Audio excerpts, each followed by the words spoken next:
হঠাৎ করে এই সময় ভূতের কথা শুনে পিলে চমকে উঠল আমার।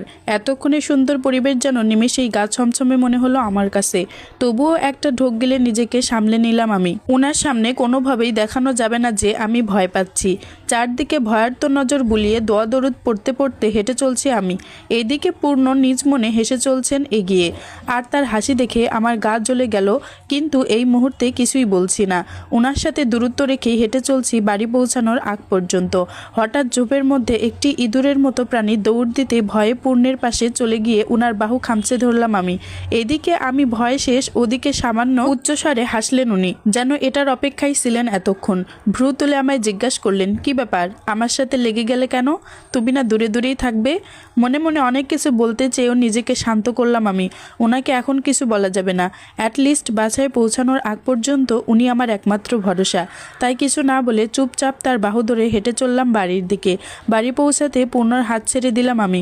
উনি দরজা লাগাতে ব্যস্ত থাকায় আমি কিছুই না বলে হনহন করে হেঁটে যেতে লাগলাম দাদির রুমের দিকে। সকালবেলা প্রিয়ার ডাকে ঘুম ভেঙে গেল আমার। ঘুমু ঘুমু চোখে ওর দিকে তাকাতেই বলল, ভালো ঘুম হয়েছে ভাবি?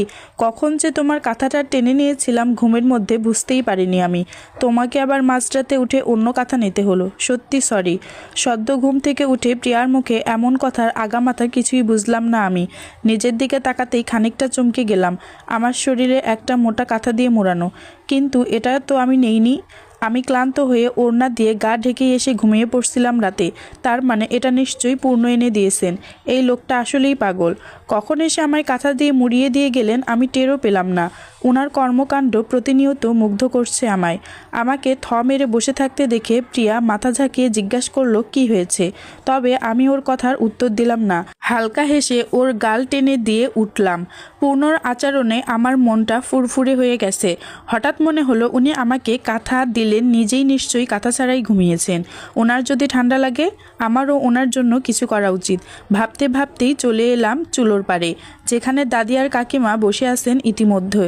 তাদের গল্পের মাঝে আমাকে আসতে দেখে হাসি মুখে বসতে বললেন দাদি। আমিও বসলাম দাদির পাশে। চুলোর দিকে তাকিয়ে দেখি কাকিমা দুধ চা করছেন সবার জন্য।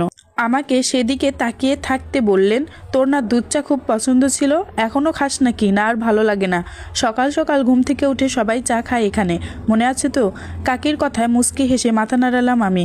দুধ চা আমার ছোটো থেকেই ভীষণ পছন্দ।